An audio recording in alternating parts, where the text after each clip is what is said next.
Everything is broken, and nothing's going right.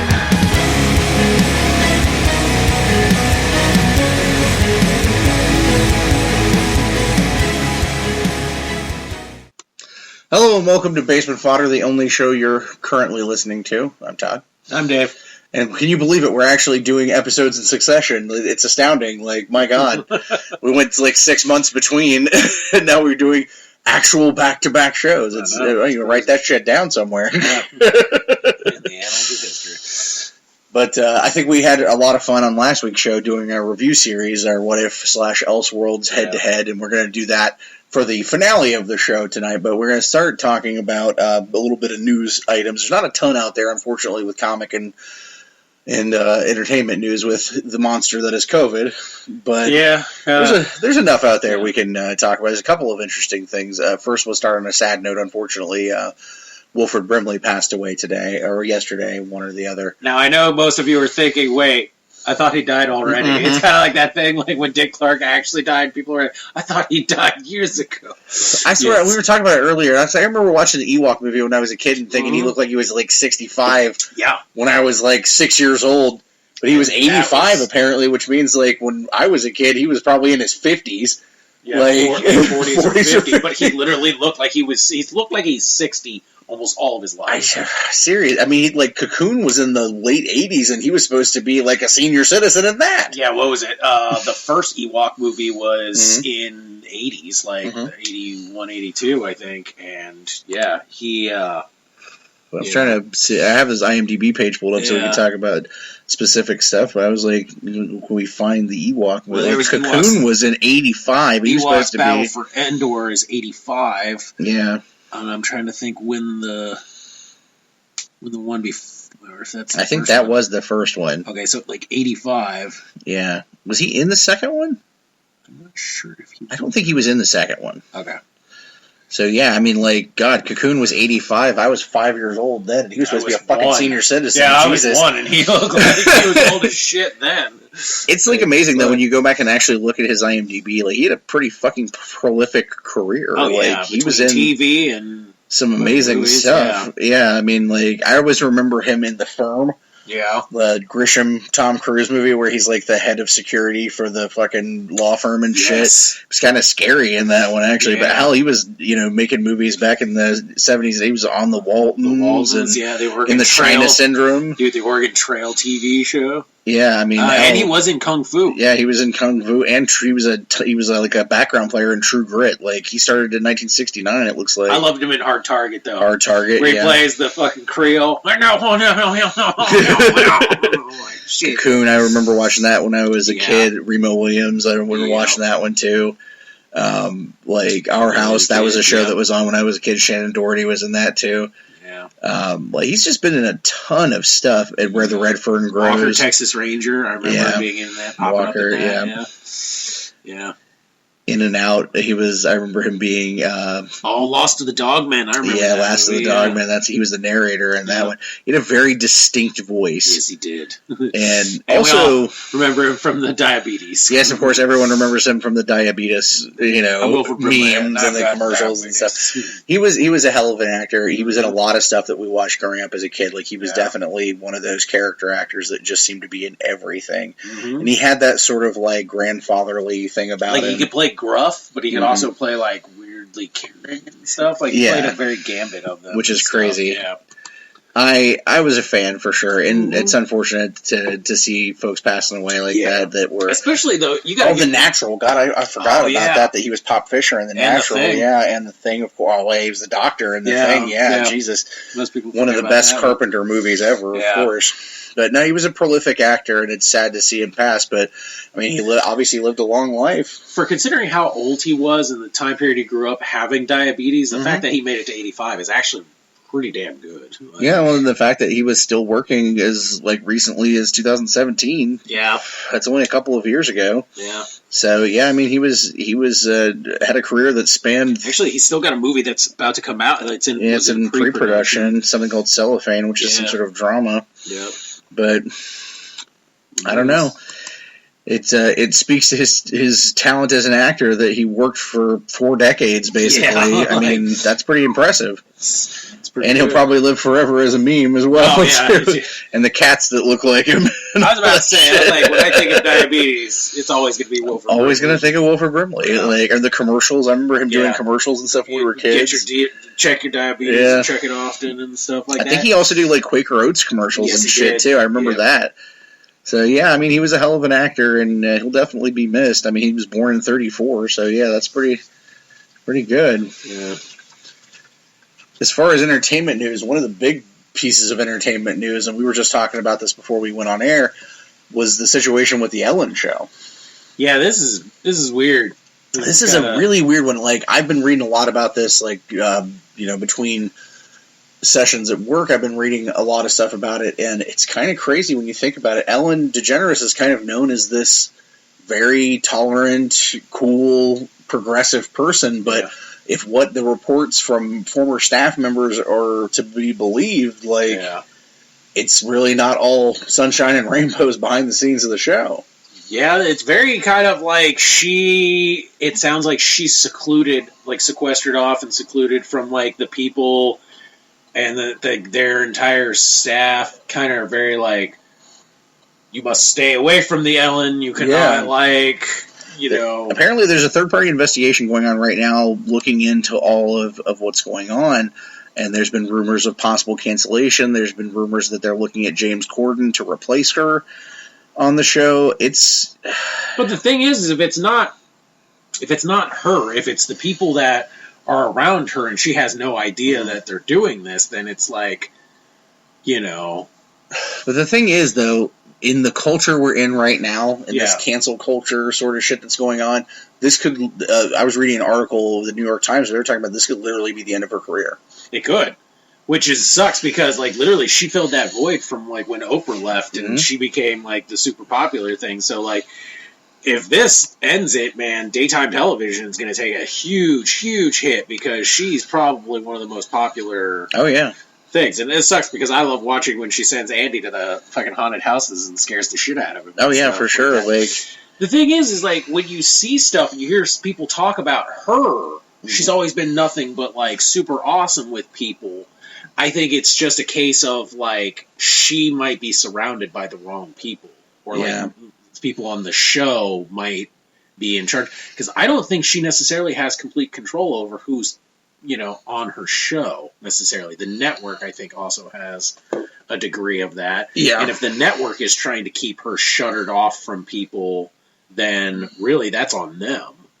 And I'm intrigued to see what they come out with, because, like, if it's one of those things where they want to protect their thing, you know, then that's on the network, in the execs and stuff, for trying to keep her in this, like, bubble of stuff. But though ultimately the show is called the Ellen DeGeneres Show, and, like, the buck does stop with her, and she's the one who is the public face of everything. It's her show. Yeah, it's her show, but it's one of those things where it's like, look what Oprah had to do. Like, Oprah had to go, like, create her own network so she had more control over it, because a lot of those daytime shows, like Kelly Clarkson's got one, remember, like, Ricky Lake, like, all those people and stuff, just because you were the face didn't mean you had a lot of control over your show. That's true. This is from an IMDb, a TV Line article talking about it.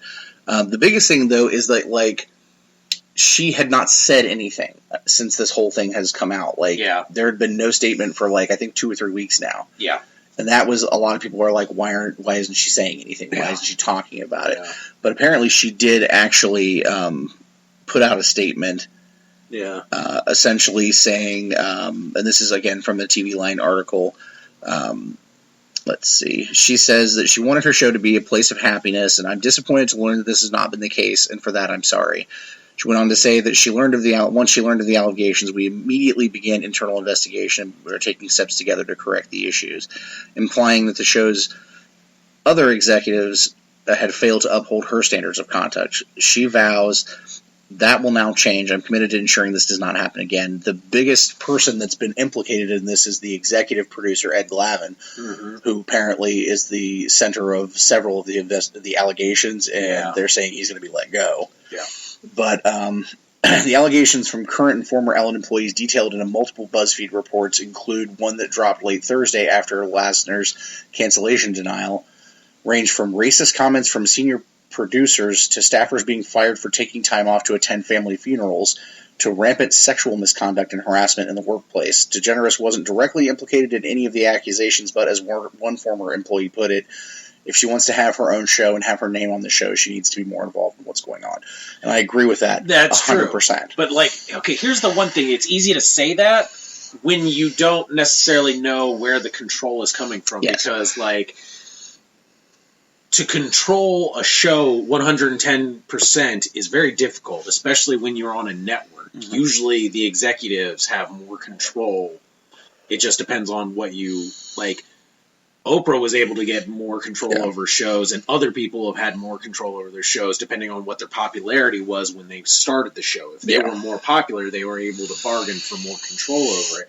Yeah. If she wasn't as popular at the time when she started her negotiations and stuff like that, like, she may have been able to jockey for more control as it's gone on and stuff, but it doesn't necessarily, you don't know. But that show is not just a show at this point. Like, it's like the jewel of, like, an empire of media. And that's the thing. That's the thing that I don't think a lot of people are necessarily understanding, is because they want to keep her in a space where nothing is, like, affecting her. Because if something happens and she feels burnt out, she's going to be like, okay, I think I'm done. I think I'm going to retire and stuff. So to keep her as fresh as possible, they keep her out of a lot of the day-to-day stuff, that stress that she doesn't have to deal with, so she can just keep it loosey-goosey and fun. So I feel like a lot of more people are brought in to handle other facets of the show, and it becomes that thing, because the way she's talking it's like, she basically is like, if you work for me, this is like the standard things. But if she's so, like, removed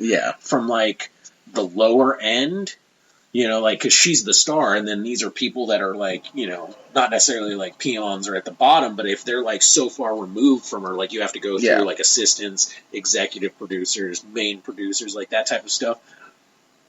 There's no telling necessarily, because we've seen backstage stuff on how, like, certain shows are made, and it's like, there is shit tons of people. I think with her, though, the thing is that there's several other things that have happened more in the last year or so that have been kind of things that the community, especially, like, a lot of the gay community, has been kind of up in arms about it because of the stuff with her being, like, buddies with W. His stance on gay marriage is very, out there. And then also, like, when the Kevin Hart stuff happened with the Oscars, like, she campaigned really hard for them to reinstate him, even though a lot of what he was saying was very anti-gay sentiment. And then also there's been reports, like, she's made comments since the COVID thing started where, like, she feels like she's in prison when she's basically sequestered in, like, a $20 million house. With, like, and so it's like, I think it's like first world, like, I think she's so far removed from shit at this point that her view of the world is not quite the same as it would be as a normal she's person. Super rich and super lives in a very different standings than the rest of everybody else. And she tries to be a really good person and do a lot of great stuff, but it's like, you don't necessarily live the same way that everyone else does. And, okay, here's the thing. Like, granted, okay, you can be friends with somebody and they can have different views. That whole, like, if they have different views, you can't be friends with them shit, that's I don't stupid. agree with that either. And, like, I have seen this, and, like, it's shitty to say and stuff like that, but I have seen a lot of that, like, well, because you are this thing, you must, like, agree with the majority stance. And it's like, just because she is gay doesn't mean whatever the gay status quo is that she has to follow. Like, she's a person and has to live her life the way she wants to. And, like, it just smacks of, like, I don't know, being detached from things. It is. A lot. But it's also that thing where it's like, people who are not, they have to remember there's a double edge. You're detached from them. You don't know what these people, like, their lives live like. You don't know, like, Michelle Obama and George W. and Ellen, like, these people all live in a very different, like, true. George W. is an ex-president. He's always going to have Secret Service around him and sequestered off and shit like that. Ellen, lives in a standing where if she is considered a prized asset to the network, they are going to basically do everything they can to keep her from so it is very much like out of touch. Yeah. Now, granted, I agree. If it's your show, you should. Yeah, that, and I also feel like some of this stuff has to come from somewhere. Like, I can't believe that randomly the producers would just be like, don't look at her, don't talk to her. Like, that has to come from somewhere.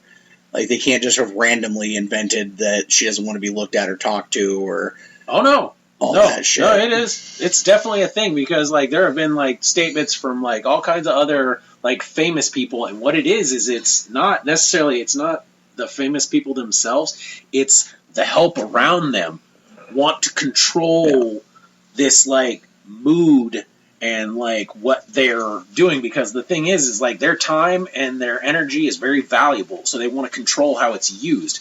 So, if...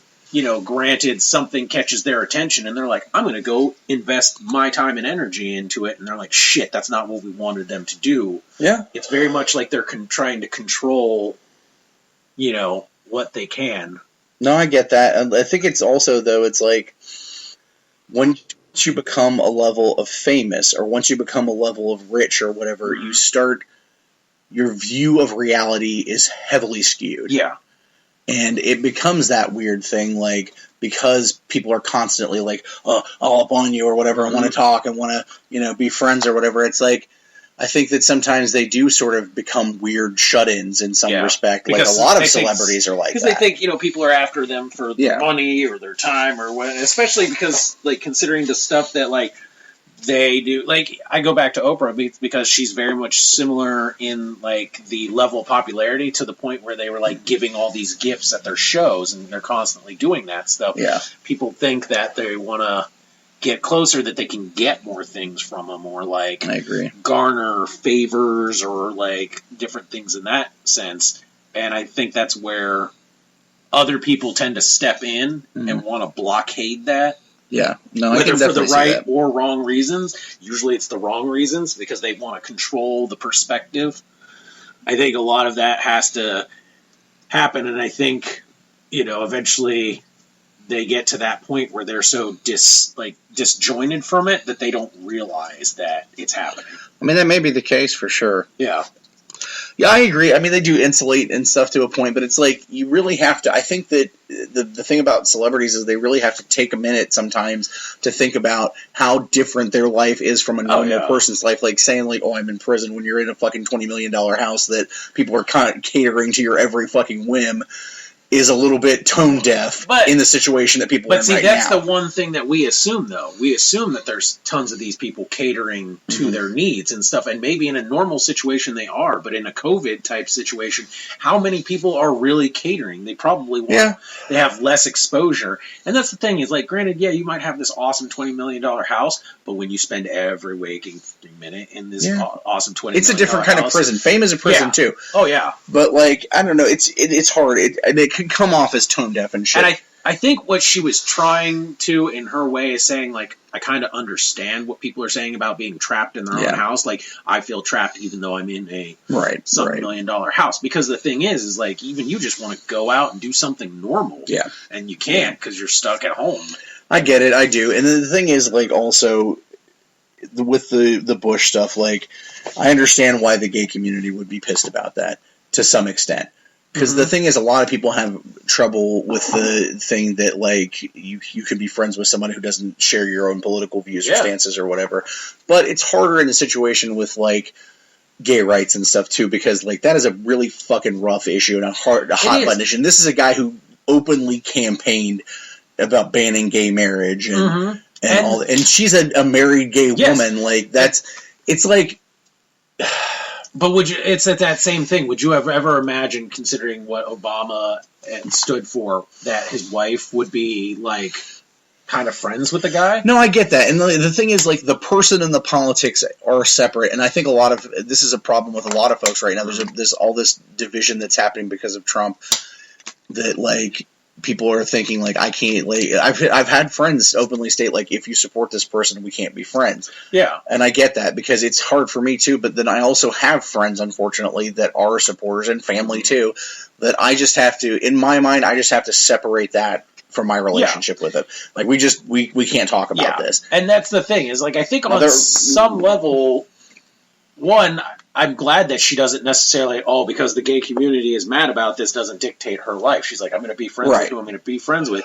And also, knowing her motto and modus operandi and everything, I think in her mind she's thinking, would it be better? Would I change his mind if I was just a shitty person and said, I don't want to be your friend? Right. Or is it better if I'm like, hey, I'm your friend, and you can see my life. You can see how I live, and I can educate you in these ways, and eventually, like, change the perspective, change the mind, and stuff like that. That's the thing, is like, cool, I get that they're mad about these things, but being mad about it is only going to do so much. Somebody's actively got to try to do something, and she's trying to do the best, most, heartfelt way. Like, I'm going to be friends with him, and maybe through our friendship and my life and him getting to see it, he can see maybe, I made a mistake, how I was when I was younger. It's tough because she has been considered an icon and a role model to that community, and I understand why there would be some hurt there. But if that is her position, if that's why she's doing that or why she feels she needs to do that, I understand that. But it's like, especially right now, it's so hard to separate people's political shit with, like, their humanity or whatever. And it's especially because of the current political landscape. I'm not going to go too deep into it because we all know we all have different views on this shit. But, like, ultimately, it's even difficult for me to maintain friendships with people who are, in my opinion, hate-mongering. And it sucks. And I think the thing is like, I think people need to remember when it comes to this is like, when we sit here and go, man, they must be detached for this reasons and all that stuff, that we also have to remember ourselves that we are detached from what they go through. We don't know what it's like to live on I don't want to say the term because it's kind of shitty, but like that upper echelon of like, or that pedestal. Yeah, that pedestal thing, because like now everything like we're doing right now, every little thing that happens in her life, we're judging it. We're based off a perspective of maybe an article or. And that's the thing about being a celebrity, is everything you do is microanalyzed by everyone. When you become a public figure like that, everything you do or say is microanalyzed. We had this conversation. I wasn't necessarily going to talk about this, but it reminds me of when we were the actor who played Elongated Man on The Flash. Yep. Where before he'd become famous, he'd been on Twitter and he'd made some shitty remarks. Very shitty remarks that were like jokes. misogynistic and stuff like that, and some other stuff. And it's like, and then he lost his job, and who knows what the rest of his career is going to be like because of some stupid comments he made on social media that probably don't reflect him as a person now. No, but then but when we talked about that, that's the one thing that I say is like, whether you're famous or you're not, what you say, there are going to be consequences. They might not be immediate, but there will be consequences. So think about what you're going to say and accept that consequences will happen. That's the thing. Right. No, and that happened. It happened in wrestling recently with the Sammy Guevara stuff. Like, if you follow wrestling, Sammy Guevara is one of the wrestlers in All Elite Wrestling, and he'd been on a podcast a few years ago after he'd done some, developmental in WWE, and he made a really fucked up comment, and that was supposed to be a joke, and I understand that it was a joke, but it was a joke about something way too fucking... It's that thing that, like, it is no longer ever an acceptable joke. Right. So, he was talking, they asked him about, what do you think about, working with Sasha Banks, and he basically said, and I'm paraphrasing, of course, said something to the effect of, I'd like to rape that chick. Yeah. And I'm like, you can't say shit like that. No, that's not. First of all, just a regular person don't fucking say shit like that. Yeah. And then second of all, if you're remotely in the public eye, you can never say things like that. Especially if you're on a podcast or like a show interview or anything like that. Yeah, there's plenty of shit. Like, when we were talking about this before, there's plenty of shit that I've said or you've said or we've said in general on the shows. We've been doing these shows for 6 years now.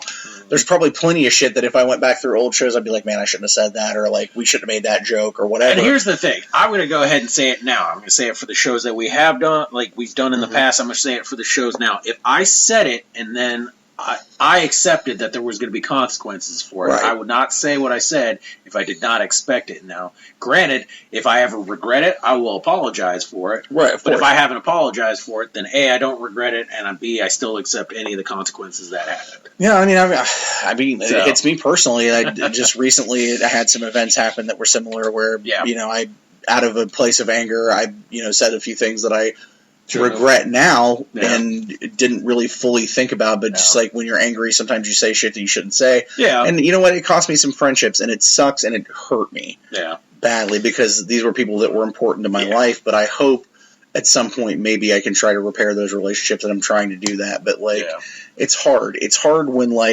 things hit you in a personal way, and people lash out. We're human. Mm-hmm.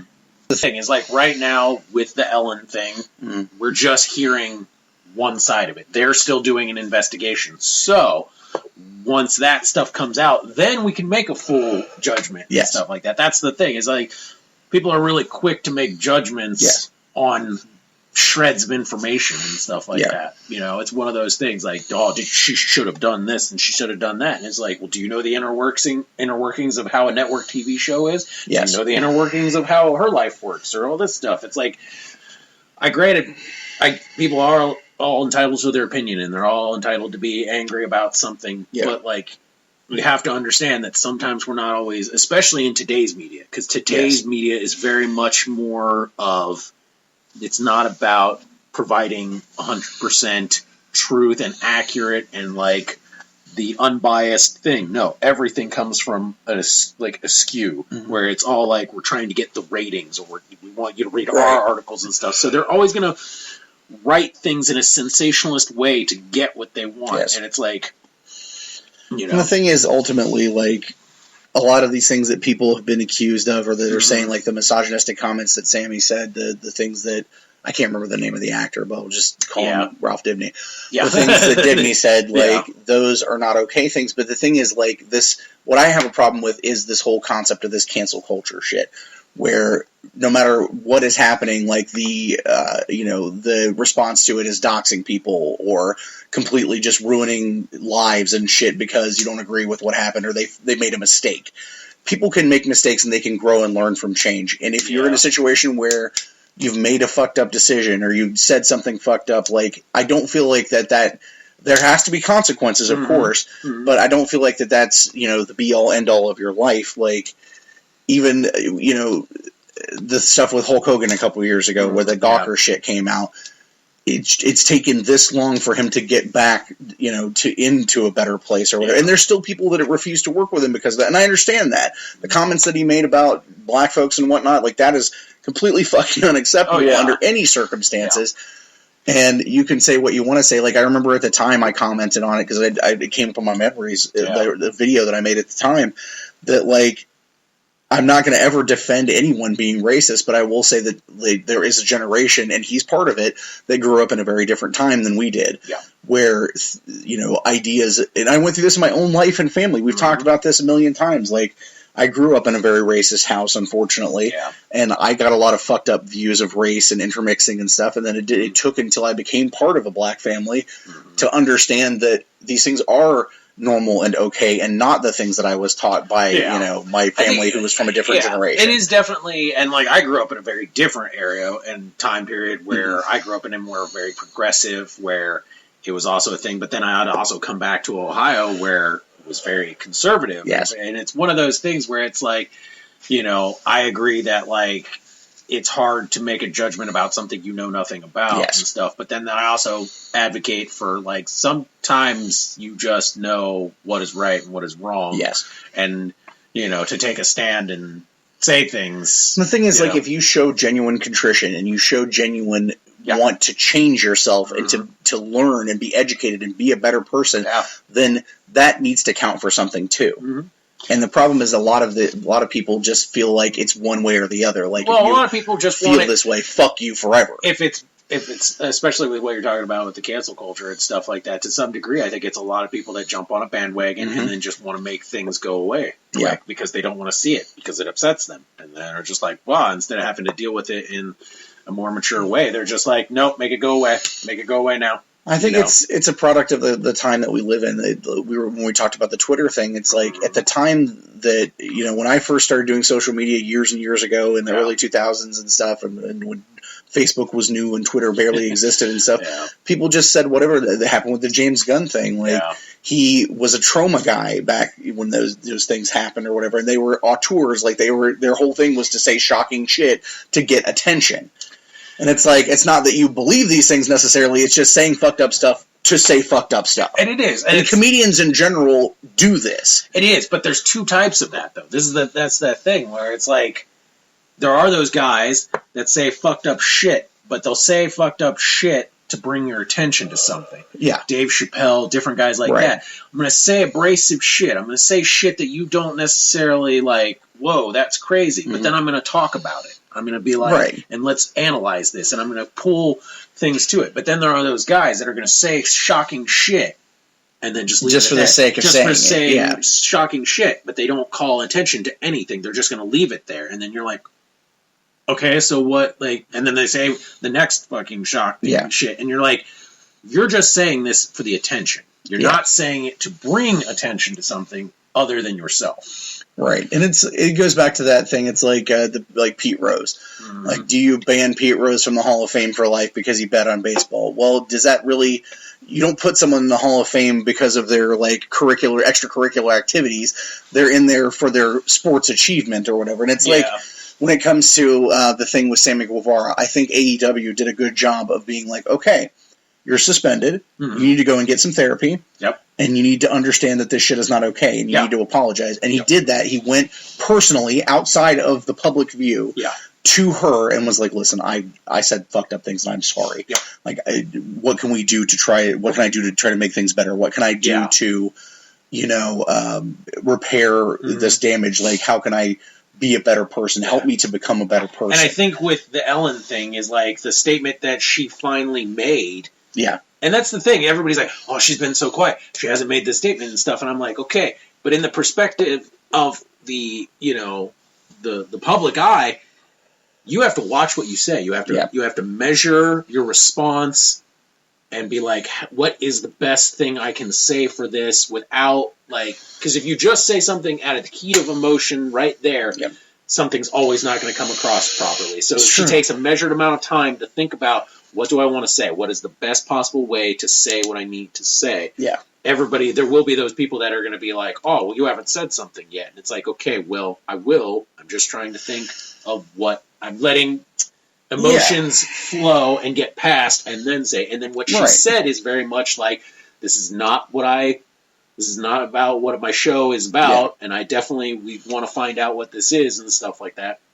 And so I think it's one of those things like, I know people are jaded and, all that stuff, but, like, let it happen. Let's see what the outcome is and stuff, and then see what actions are taken, and then judge by what that is. If you don't feel that it was enough or severe enough or any of that stuff, then get angry and outcry and stuff like that. But, like, to do these outcries and all that stuff before you even know even a quarter of the information it's kind of... And the thing is, ultimately, I think this is a problem with a lot of folks that have celebrity of any level. It's like, once you put yourself in the public eye, you're not a normal person anymore.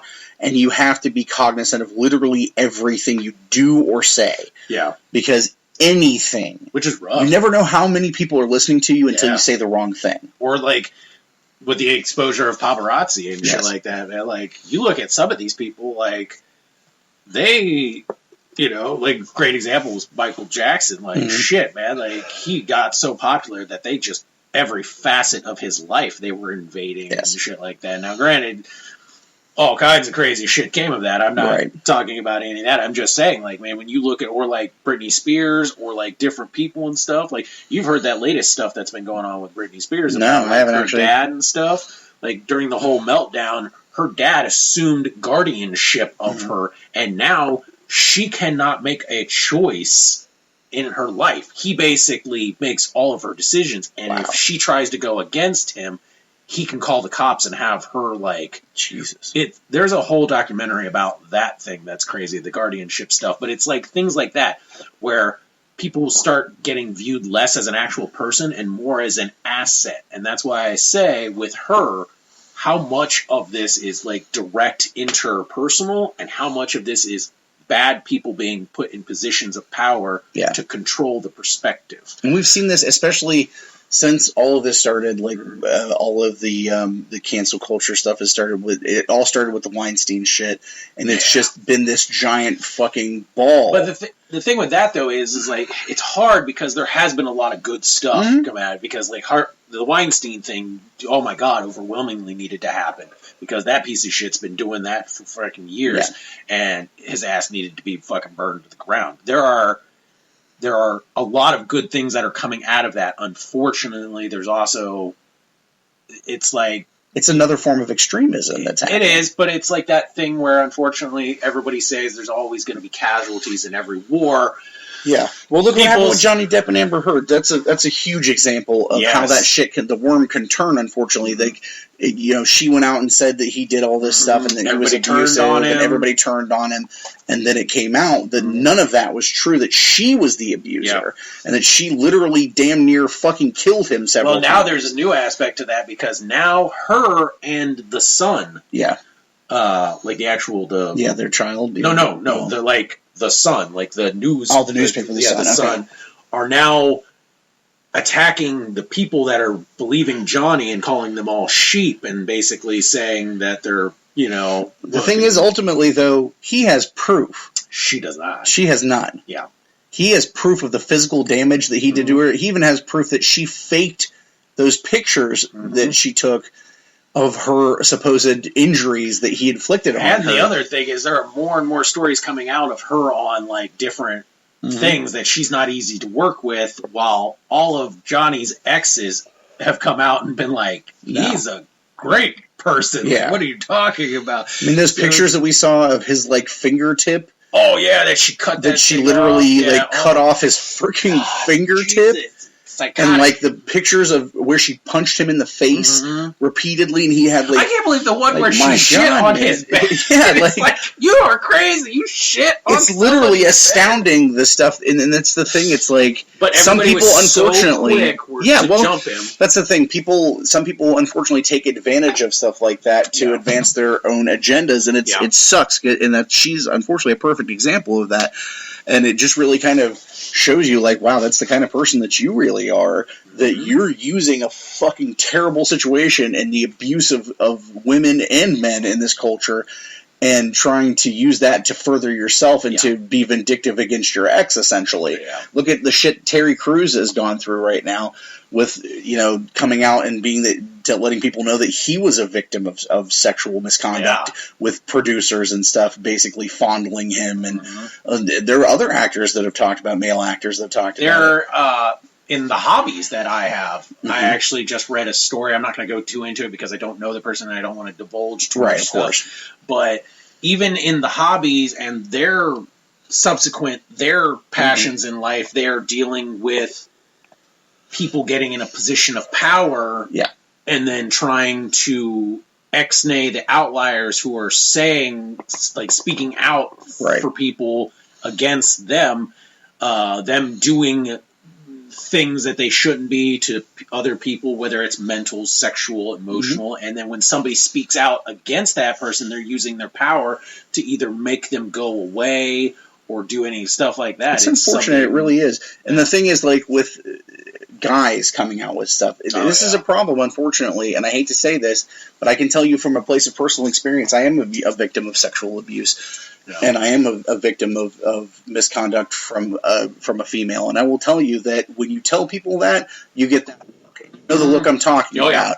Whether like, whatever. Oh, you're a guy. Like you're not supposed to. You don't. Yeah. If a girl's touching you, you obviously want that, and that's not necessarily the case. Men are abused just like women are. Gender is not coming into it. Now, I'll say, like, by and large, it's unfortunately a problem with men abusing women, but women can be the abusers and the aggressors too, and people need to realize. I would say that, like, hopefully, as much of the truth can come out about it, and I would hope that Ellen is not that person, because she definitely portrays, both in the media and just the stuff I've seen of, like, her just shooting the shit with friends, that she's not that person. But who knows? But you never know. But I'm just saying, let the information come out before we start pitchforking and crucifying. I think the thing that we all have to do, we all have to take a second to think about every aspect of a situation before making a judgment on it, and that can be very difficult because it's very easy to get swept up in shit. If it's a hot subject that gets you emotionally it is. I've done it. You've done it. It's all very hard when you get emotionally fucking just reared up to not want to immediately say or do something, to want to just jump at that, and it is hard. I agree, and it's difficult, and I think I hope that a positive thing can come out of the situation with Ellen, and I hope a positive thing can come out of the situations with Sammy Guevara and Dibney. I hope positive things can come out of that. Sammy's already back on AEW. Yeah, and a lot of people are mad about the fact that he's already back because it was only a few weeks, that he was suspended or whatever, and it's okay, but he is still, from everything I've heard or everything that's been reported, he's still going through sensitivity training. He's still going through therapy. He's trying to establish a dialogue and be a better person. Well, that was a two-front thing because he wasn't the only one who got suspended. There was another wrestler that got suspended for something. I don't want to say it's more severe, but currently more severe and stuff. And as far as I know, he has not been let back. He's still on suspension because of what it was and his level of agreeing and not agreeing to go seek help and stuff. So it is kind of one of those things where it's Sammy instantly knew it was a mistake, has reached out. This is the thing. I understand the public outcry and stuff like that, but it's one of those things, if I hurt you and then I go to make amends, I do everything I can, and then I, talk to you, I apologize, I make amends with you, and you're okay. How much more can I continue? And he's still continuing to do stuff, but how much more? What is enough? That's the thing, is ultimately some people will never be satisfied when it comes to those sort of things, and in some people's there is never apologizing that's enough, or there's never anything that's enough. Yeah. But I will tell you from my own personal experience, like I said, raised in a racist household, but I gained a father when I was very, still a teenager, that helped me to learn that things were better. And he never held any of that against me or my family because he understood that, situations were different and times were different. And holding it against somebody isn't going to help them. It's not going to help them better. It's just basically going to cause worse. Like Jackson Riker, who was in TNA for a long time and is in WWE Developmental. He's one of the Forgotten Sons. He caused a whole bunch of shit because he had a pro-Trump tweet, and he used their wrestling catchphrase or whatever in that, and a lot of the guys were like, "Hey, I don't care what the fuck you believe in, but using fucked up situations that are happening in the world right now to get yourself over, not okay." Yeah, he got a lot of flack for that, and rightfully so, because the way he had done it made it seem like he was speaking for the business. Hey, we're all this way. And a lot of people were like, whoa, buddy. No. This ain't a us. That's a you thing. And don't fucking your profession into your personal He got really shitty about that. Yeah. He did not like that. He basically he wants to claim hung out to dry, but it was dude, don't be speaking for people that you don't have you only have the right to speak for yourself. Yeah. So I agree. But fuck all that serious shit, though. Let's talk about comics. Let's just be nerdy and talk about comics for a while. Because God, that's helpful in this sort of fucking situation. But we continue our Elseworlds What If series with 2 new books this week. Our What If book is called What If the Fantastic Four Had All the Same Power? We're on this Fantastic Four kick. You're definitely on a Fantastic Four kick after I've got a lot of great feedback on last week's episode. Talking about the Fantastic Four movie and all that. I know right now in the mainstream Marvel stuff, there's a lot of X-Men stuff going on, but man, I'm really just thirsting for some good Fantastic Four stuff to come out of this, that Marvel got a lot of the Fox stuff back, because it's X-Men is strong on its own. They're doing a lot of X-Men stuff. We know that we're probably going to get the New Mutants movie either on Hulu or some streaming service with a limited, movie engagement, because a lot of people theatrically right now there's nothing out there. No one's really going to it. I looked at the top 10 box office right now, and most of it is re-released older movies, Jurassic Park and a lot of stuff too is a lot of these places have been doing drive-ins and stuff, and that's big and stuff. I would love for this to be the comeback of the drive-in, because I think drive-in movies are fucking drive-in great, things I think are great. I miss it. It's I this whole love experience. drive-in movies. But I feel like after having watched that and then like remembering the ones before and stuff is like, and then knowing where the Marvel Cinematic is now, I'm so very like hopeful. Yeah, me too. Like X-Men is strong on its own. Yeah, you can't really fuck up X-Men too much. You can, but not like, the story itself is there. The thing with the Fantastic Four is if you don't get it, you'll never get it. And you're going to fuck it up. That's the thing. And like, I've seen that movie right there showed that if you don't get it, you're going to fuck it up. Yeah. And he did. And like, granted, studio shit came involved, but I think even just in general, I don't think he quite grasped what it was. It's hard to say because, like, if it's to be believed that that's what it was, he did get it. I think he did on some level, but maybe not like on, all aspects of it and stuff.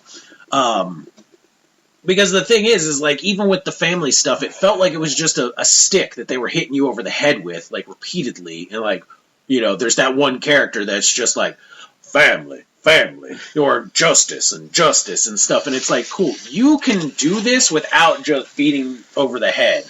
So like, I'm really I want to see some great Fantastic Four stuff come out soon. Like, whether it be comics or Marvel Cinematic, I want to see some really good Fantastic Four stuff. I do. And I know you do. I really do, because it actually means a ton to me. But like, even more so, I want to see some great Doom, because he is your hands down best Marvel villain. Yeah, absolutely. So. I think, like, unfortunately, though, I think this Fantastic Four book is not the best example of that, but it is interesting, though. When we read this one, the thing I wanted to, like, when I was reading out of it, and it kind of spoke to what I was talking about, is how much their personalities play into their powers and how much their powers play into their personalities. Yeah. So I think with this one, instead of going like a blow-by-blow review of it, we just talk about each individual story. So the first one is, what if they all had Johnny's powers, the flame powers? And it's interesting because, like, they do all have flame powers, but they're a little different for each one of them. Like, Johnny looks very much like he did when he first got his abilities, where he's like basically just a living flame. Yeah. And then Reed and Sue, they look more like he does when he's evolved a bit more. And then Ben is like supernova. Yeah, he's like white hot. Yeah. And in this one, they actually do become the Fantastic Four and be heroes. But unfortunately, during a battle with this big, like, monster creation thing that's not like a real creature. No, it's it's what, Mr. What's the bad guy? It's the one who can do like illusions. Miracle Man.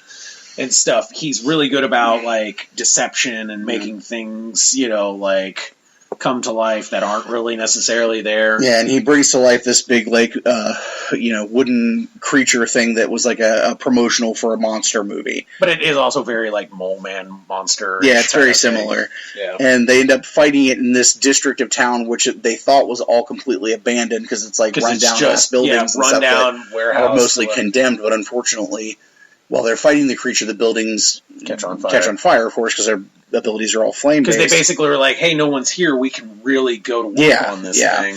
But unfortunately, there were children in one of the buildings. Yeah, there was a baby, there was a child. There was a woman who lived in one of these buildings, and it was a very rundown, and she had a baby, and the dad was gone and stuff. It was a very sad story, and unfortunately, while this whole fight's going down, she's at work. Yeah. And the baby is home by itself, which, in its own right, is I think that the baby they show is supposed to be the kid's baby doll. Because it's a kid that they show that dies, like her. That's supposed to be a baby doll. Oh, is it? Yeah, you can see that. So it's like a little girl named Angelica. Yeah. Like, she looks like she's about 7 or 8. Yeah, it's still should not be at home, but by herself. You know, she is a single mother, and unfortunately, it is what it is. But unfortunately, the child dies as a result of the fire, and the way that it affects all of them is very different. Like, especially because the first one to get to it is Sue. And she sees the firefighter, because they're basically trying to use their flame powers to absorb all of the stuff. And the result of it is, like, she is so devastated by what happens that she becomes a nun. and like abandons the family completely, and Reed just buries himself in science. And that's the thing that's interesting is because when they mess up, you see what they go to as far as like Sue is so traumatized by it because she's like being a mother because she was to Johnny that she goes into the convent. Reed goes hardcore into his science. Yeah. Johnny, being who he is and not afraid of fire, becomes a race car driver. Yeah. And the only one that stays a hero is Ben, because at his heart, that's actually kind of who he is. He's always been the, like... He becomes the Human Torch, and he joins the Avengers, because in this world, like, Namor was never found, because that is something that happened with Fantastic Four. He was basically just like a bum who lost his memory. Yeah. And then Cap was never found either, so he kind of becomes one of the founding members of the Avengers. Yeah, which is interesting. And so that's interesting. So, yeah, it's like a cool little self-contained story. I like, what would it be? And then the second one is what if they all had Reed's powers? And this one I think is like the weirdest one to me. It is. Because basically Sue and Ben are both like, these powers are fucking stupid. Like, and gross, and like Sue gets very caught. Sue gets very caught up in like what it makes her look like, which is interesting because I never really got that feeling from Sue that she was very like, you know, so worried about her looks and stuff. Yeah. But this was also written in a time period of Sue that was way, way, way back in the thing. So, like... And, like, Reed is like, well, that's interesting. And Johnny is like, woohoo, I could be, like, cool and famous with this shit. The thing is, Johnny becomes very much like Plastic Man. Yes. I got a very much Plastic Man vibe. But the end result of it is that Sue and Ben end up being together. Yeah, and just completely divorcing themselves from it and never using their abilities at all. Reed basically just uses it for his laboratory and stuff. Which is what he does normally. Which is what he would do anyway. And then Johnny becomes Mr. Fantastic. Yeah, which is funny because like he uses the powers basically the same way he kind of would. He just wants to be popular and famous. Right. You know, which kind of really, again, says to who they are, their personalities. Reed views it as a tool. Yeah. Ben and Sue always kind of never really wanted this life. No. Even as the actual Fantastic Four in regular sense, they never really wanted this life. Yeah. And they kind of, if they don't have to use their powers, they weren't ever going to. And Johnny's just an egomaniac and wanted to be famous. Yeah. So. And then the third one is what if they all got Ben's powers? And that one's interesting because Ben basically turns into the regular thing. Mm-hmm.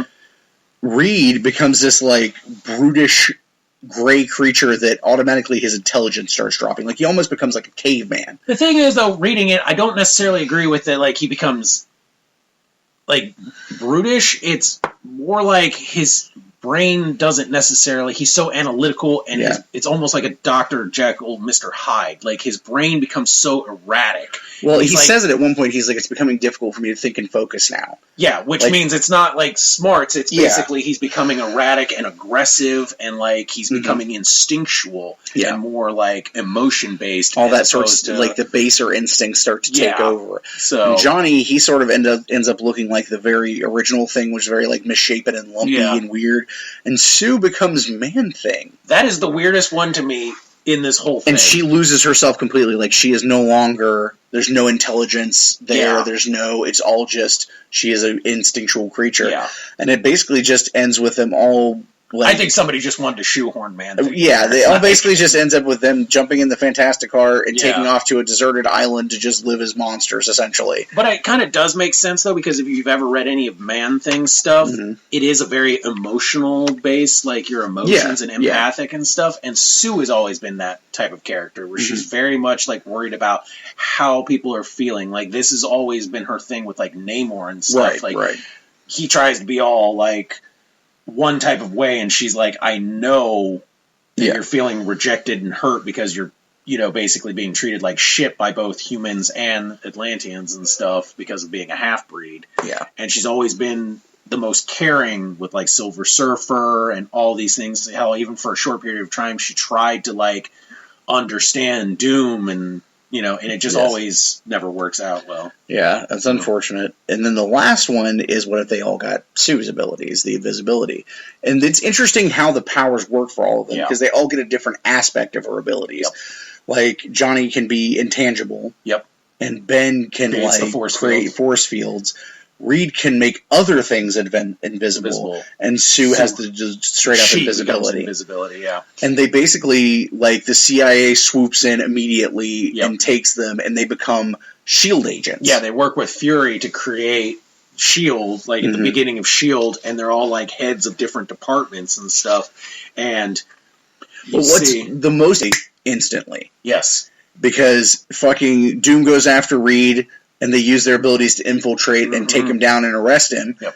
And then they take him back to S.H.I.E.L.D. headquarters at the UN, and Fury is like, he's like, I've got diplomatic immunity, and Fury's like, not here, bitch. Yeah. This is the fucking UN, this is international soil. That fucking, diplomatic immunity shit don't mean nothing. You're going to fucking get And this is why I still say that Sue has the best fucking power set out of all of them, because, like, if you look at it, with her power set, all four of them kicked his ass so goddamn quick. Yeah. Because the only thing that makes her probably not seem as the most powerful is literally her own sense of morality. Yeah. And the fact that she is not, a hurtful person. Like, she is a mothering type, and you gave her the most powerful set. It's cool, though, because realistically, out of the four stories, the only one of them that is positive is that one. Mm-hmm. Like, that's the only outcome where they're making positive contributions and taking down the bad guy and all that shit. It doesn't have the bad aspect. No, I think the one thing, though, it does show is how they all necessarily,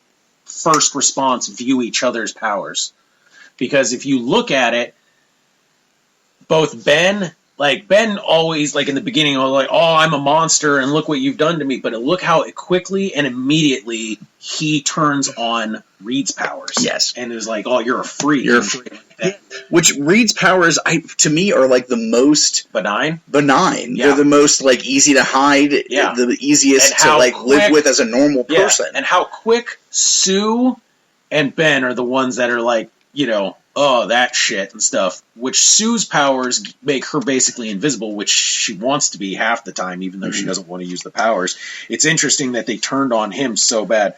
But even in the Johnny's power story, Reed's the only one that doesn't call Johnny a monster. Yeah. Because Sue and Ben still do. Yeah. And it's interesting to kind of get that level of, like, Reed comes at it from an analytical point, but both Ben and Sue are so quick to be, and judge. Yeah. Especially considering that Ben is the Thing and Sue can turn invisible. Yeah. It's a really good classic What If book. It's written by and the pencils are done by Jim Valentino, who's a comic luminary. Yeah. But I did enjoy reading it. It's like not a super thick story or anything like that, but it is the epitome of What If. It's like, let's look at these different situations. And I think it shows a lot to who they are. Yeah. And who they could be, because it's not necessarily I picked that one because I liked the stories as far as, like, man, that was a really well-written thing. It was more of a, like, it kind of shows to who and how they are with their powers play into their personalities and their personalities play into their powers. Because the Superman book... So the Elseworlds book that I picked for this one is called Superman Inc. Yep. And I've always loved this one. It's from, let's see... If it has a date on it somewhere, I'm sure it probably does, but it might be on the second page. Yeah, it might be. Yeah, but it is a very classic, like, sort of Superman in a different situation kind of story, which are always good for the Elseworlds thing, because, like, Supermans are always is an interesting character to use for Elseworlds stuff, and it's like this one is one of those, like, what if the Kents weren't there? Yeah. Sort of a thing. That is the quintessential of, like, Superman becomes a very different person if you just take the Kents and insert someone else into that role. One of the things that just not with the story, but I love the art in this book. It's it's a gorgeously penciled and inked book. Mm-hmm. It was the pencils were from Jose Luis Garcia Lopez, and it was written by Steve Vance. It's very beautiful. It's a quintessential, like, late 90s Superman book. Yeah. The pencils are great. The colors are just gorgeous in it. Mm-hmm. But it's interesting. So instead of, being found at the wreckage by the Kents, the Superman baby, or, Cal as a baby, crawls away and he ends up, like, on the road. Yeah. And he gets run over by a guy in a car. Who ends up being, like, he's basically kind of like, he's one of those, like, wandering sales guys. not really a great person, was, Right. drinking while he was driving. Drinking and driving, yeah. All that shit. Ends up running over Cal. Yeah. And freaking out, and then coming and finding he's okay. It changed his whole life. He kind of, he quit drinking, Right. and, he's like, man, good things. Yeah, and he's like, I need this, like, this is an excuse for me to change a sign for me to change my life. Yeah. And my luck will change, and I'll be a different person because of this. But he ends up leaving Yeah. the baby on the doorstep of a local sheriff in, Pleasantville. Yeah. And so, like, he doesn't take the kid. He just, like, has his experience with him and then goes on. And he ends up being adopted by a couple named Suderman, which is hilarious. Which is so I told him this is so funny. Everybody knows probably from listening before, I'm a huge Scrubs guy. Oh, yeah. And the I'm no Superman is their, like, little Superman tag thing. In my head, I've read this book years ago when I was a teenager, because I know it's from, like, the late 90s. Yeah. I always, in my head, I'm like, I'm Dale Suderman. Yep. It's so well. But he ends up getting adopted by this really wonderful couple who, very much want a child, and they start raising him in that same way the Kents would. Mm-hmm. But unfortunately, the dad dies very early when he's just a toddler. And the mother is very, very religious. Very religious and very, like, super protective. And when his powers start to manifest one day, she wigs out completely. Wigs out hard. Because, like, she lost her glasses, and he's like, oh, I know, I can see him. And she's like, what are you talking about? And, like, he, like, lifts up the dresser that they fell behind with one hand. Very quintessential to when he was younger and lifted up the track. Right. And stuff. And, like, he flies to her, sort of, to give it, and she, like, freaks out and ends up falling down the stairs. Well, she says, this is the thing that really messes with him, too, and plays a lot into the story, is as she's falling back, she screams, "You're not my son. You're possessed. Stay away from me." Mm-hmm. And she ends up falling down the stairs and breaking her neck and dying. And he ends up an orphan in the foster system. And he's like holding her in his arms. Right, yeah, and it's like very. He ends up being this kind of broody kid who's like fucked up in the head because of what happened. A lot of dissociation, a lot of. Like they said, he basically has like PTSD, like amnesia, and all kinds of stuff. And he basically blocks out the fact that he even has any sort of abilities. Yep.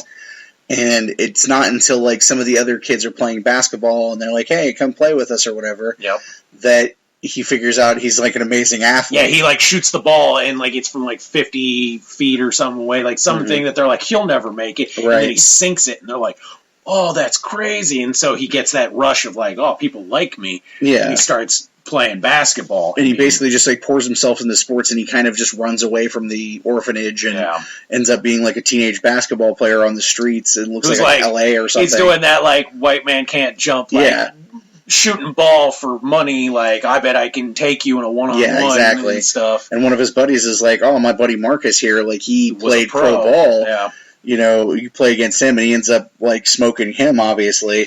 Yeah. And they end up becoming really good friends, and he helps him turn his life around and become go to college and do all that stuff, and he ends up becoming like this insane sports star in like basketball, football, and baseball. Like everything. He basically went down that road, and as it goes, you see that like he has this image, like he's just this super awesome, like amazing athlete, loves the kids. Does they all call that him stuff. Superman. Because it's a play on, his last name. Superman, yeah. He ends up being this, like, insane, huge star for, like, all these Metropolis-adjacent teams. Like, if you think about, like, all those sports stars, like Michael Jordan, it's very Bo Jackson. Like, Bo Jackson, like, all those guys that you were like, like, larger than life when you were a kid, that they were very much, like, they border on weird heroes because they were such, amazing at their sports. Yeah, and that's like what he is. It shows him with kids, and like kids are all excited to see him. And he's signing autographs and stuff. But when he's in private, he's kind of an asshole. Yeah, he's that insulated celebrity thing that we were talking about. He kind of becomes kind of an asshole, and he's like, these fucking grubby children touching me and shit. Like have this, like they're all touching his jacket, and then he basically throws his jacket and like has this incinerated. Yeah, and he's like pissed off when they show him pictures of like sports cards and stuff that for product assessment. He's like, fuck this shit.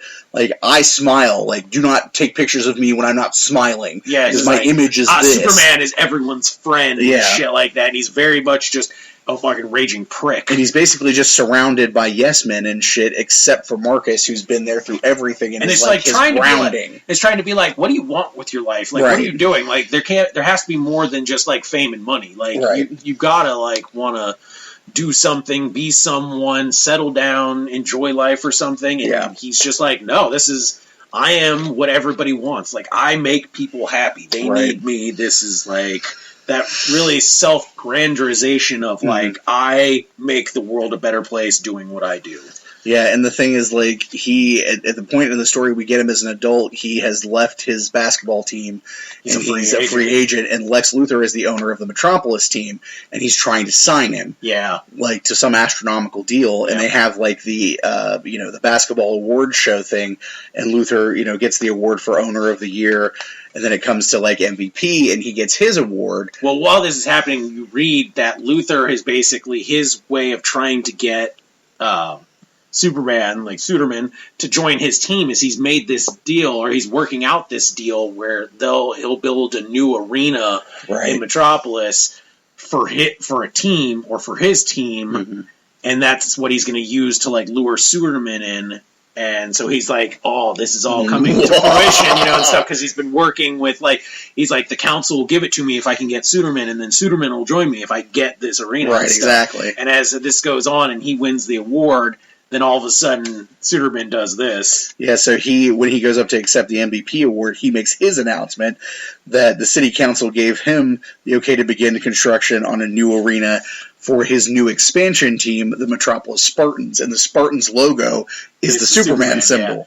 Yeah. And Lex Luthor loses his fucking mind. And now, here's the other part. Luthor is Lois's boss because he owns the planet. Yep. So, like, it's going through shit, and it's showing, like, him, like, having this Spike Lee-esque Nike commercial, basically. Yep. And, like, him, kind of being the smiley face guy and shit. And they show him have a meeting. Like, he's basically, like, a multi-millionaire at this point. And, like, Dale comes up with this idea that he wants to do an animated Superman series, and the Superman that's in the series is a hero. Yep. And in this world, there is no such thing as a superhero. Yeah, there's not. He basically coins the term superhero. Yeah. And, like, he's got all these abilities and stuff, And the image of the Superman is the classic Superman. It's the classic Superman, stuff. And they're like, where did you, like, all of his powers, they're like, this is weird, but it might work. They're like, where did you get this idea and all that stuff? It's wacky and stuff. Yeah. And you see him standing there kind of like, in my dreams? Kind of thing. Like, and it cuts to a little later on where, like, the Superman fever is taken over and the animated series is, like, a big hit, but Lex is still super fucking pissed off because he tried to sue the League, and the League threw that shit the fuck out. Yeah. And, like, there's nothing he could do. So basically, Lex at this point sends Lois to try to get dirt on Suderman. Yeah. And he sends this private investigator to try to get dirt on him. And the guy is basically squeaky clean from everything that they can find. But there's stories. The thing is, they've mentioned stories about, like, one, like, he tried to go get a tattoo and the needle went. And then there's another story about how the doctor for the team says he's never been able to take blood from him. Like, there's these little rumors here and there about things that are like, very interesting. And Luthor is keeping track of these, and then, like, he's got Lois doing it, but then he also hires this, like, private investigator to try and dig up more shit on it, too. Yeah, and essentially, like, the guy's really fine. Lois finds nothing, and she's like, I don't know what the fuck you want from me. Basically, I'm not going to smear campaign this guy. Yeah. And it ends up that Dale and Marcus end up having this fight about that part of the story. Really, it does. Like, it sucks. It's like that thing in the movie where you know exactly what's about to happen, and it, like, you're just like, oh god, like, this is brutal. And Marcus is telling him you got to do something worthwhile with yourself. It's the only way you're ever going to be satisfied or happy. And he's like, fuck you, who are you to judge me? And he's like, I'm the only person who will judge you. I'm the only person who's going to be honest to you. Yes, man. I'm going to, like, say some shit. And Dale's like, fuck you, get out of my office, basically. And Marcus is like, well, I'm going to LA to go work on the animation studio stuff. Like, and immediately Dale basically feels like shit, and he emails him, and he's like, I'm so sorry. Like, call me whenever you get this. I don't care what time it is. Like, I fucked up. Yeah. And he ends up getting a call, but the call is to let him know that Marcus's plane went down and he's dead. And it also goes to show that because he wasn't Superman, there was no hero to save this airplane or anything like that. And so he feels, like, tremendously like this was just horrible. Yeah. And the private investigator, meanwhile, ends up in Smallville, and he's still not finding anything, but he sees this commercial, like, at 2 a.m. on the hotel TV of this guy talking about, like, give yourself a second chance. Like, I accidentally ran over a child and he lived, and it taught me that I could be a better person. And what it is it's the salesman who ran over basically Clark when he was younger. His second chance, he ends up becoming a self-help guru. Yeah. And talking about second chances and all this stuff, and that's what he goes on to become. Well, in his thing, he talks about this miracle baby that changed his life. Well, the private investigator guy hears that and then relays it to Luthor, which then the interesting part happens. Yeah, so like he ends up actually kind of talking to the Kents just randomly because they're in town in Smallville and shit, and they end up like going and finding the spacecraft, like Luthor's Black Ops guys broke into the sales guys the guru guy's house, and they made him tell them where it was where he found the baby and stuff, which of course was by the Kent farm. Yeah. In this though, I like how Jonathan's kind of like a weird conspiracy theorist. Yeah, he's like black helicopters out there. Helicopters, and she's like, "Oh God, Jonathan, stop!" Yeah. So like Luthor uses this to basically use the planet, the newspaper, to get this smear campaign against Dale that he's an alien. Yeah. And like Dale shows up at Luthor's office and like pissed the fuck off, like I'm about to fucking kill you. Yeah, like what the shit is this? You're a lying sack of shit, and you can fucking take that down. And he goes kind of like to attack Lex, and Lex is like, "Oh, I need to defend myself." Then, and he shoots him point blank. Yeah, in the chest, and the bullet just bounces off.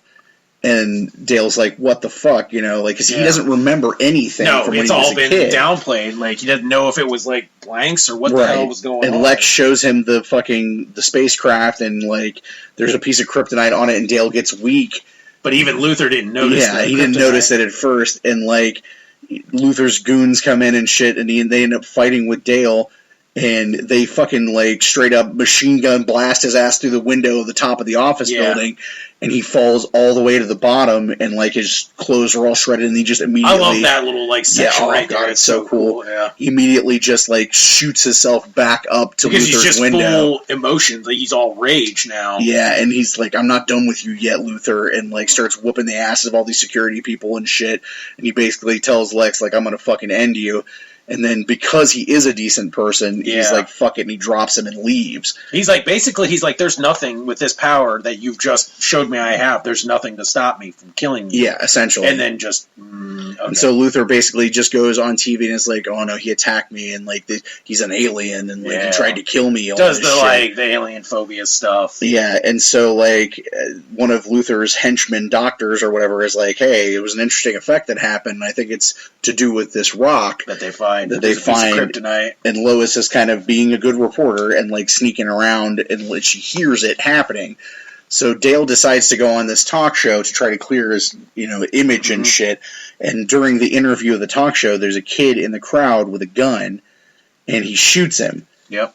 And Dale goes down. Yeah. And they have him like in the hospital and shit. And they take out the bullet, and the bullet's a kryptonite bullet. Yeah. But during the interview, he's talking about, like, I didn't know, but I'm an immigrant, and, America made me better. And people are like, boo, no, wrong, shit, saying all that crap. Like, the same usual things that you hear. And after the surgery, they're saying, well, he's in critical condition, but, his prognosis is good. I love this part. And the reporters are like, is it true that he has 3 hearts and green blood? And they're like, no, like, shut the fuck up. Idiots, yeah. And so he's, like, trying to recover, and this cop shows up, Lieutenant John Jones. And Lois also shows up, and she's like, hey, this is what happened. Lex is behind that bullet. Yeah. And shit. And she ends up being like, I'm not going to be a reporter anymore. Like, I'm so fucked up by what's happened. She's going to go be a teacher. That I'm just going to go teach. Like, I can't do it anymore. Like, this guy has basically ruined what I think of journalism. Yep. And she leaves, and John Jones stays, and Dale's like, I'm going to go fucking see Luthor. I'm going to kill this son of a bitch, basically. Yeah. And John is like, no. And he just sort of, like, psychically pushes him back. Yeah. And he's like, you need to let the law handle this. You can't set yourself above humanity. And then he reveals himself to be the Manhunter. Yep, Martian Manhunter. And, like, he uses his abilities, his telepathic abilities, to unlock all of Dale's memories. Yeah. And so he remembers what happened with the car and what happened with his parents and his mother and stuff.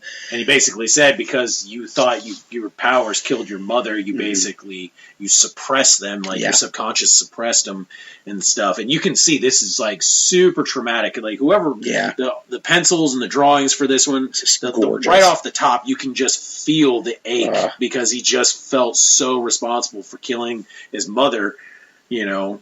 And John is basically like, you need to think about who you are. You could be a great example to all of us someday. Because he says there are a bunch of metahumans still hiding out in the world because of how their reaction. He's like, you saw what their reaction was to you, and you're the most powerful of us all. And so Dale basically just gets up out of the hospital bed, opens the windows, and flies off. Yep. And he ends up at Marcus's grave, and he's like, I'm sorry. Like, it was a huge mistake what happened, and no matter what I do, I'm going to make you proud of me. Yeah. I love when they fly away from... Yeah. This is one of the best parts of the thing. It's like when he flies off from Marcus's grave, they show you Marcus's grave, and you actually see what Marcus's full name is. It's Marcus Clark. Yeah. 99 is when this came out, because it actually has a date on the tombstone. Yeah. So he ends up back in Kansas, because he's kind of looking for answers, but he ends up getting struck by lightning in a storm when he's flying, and he wakes up in the Kent house. Yep. Because they found him and they brought him in. Yep. And they thought he was just some poor homeless guy basically. Got hit by lightning or something. And they kind of help him nurse back to health. And he doesn't tell him who he really is. He's like, my name's Dave Sullivan. Yep. And just something basic. He's like, I want to repay you for your kindness. And they're like, oh, no, we understand. You don't have any money or anything. Just stay here. You can help us on the farm. And he learns, like, in a short period of time from them all those things that he never got to learn, unfortunately. Yeah.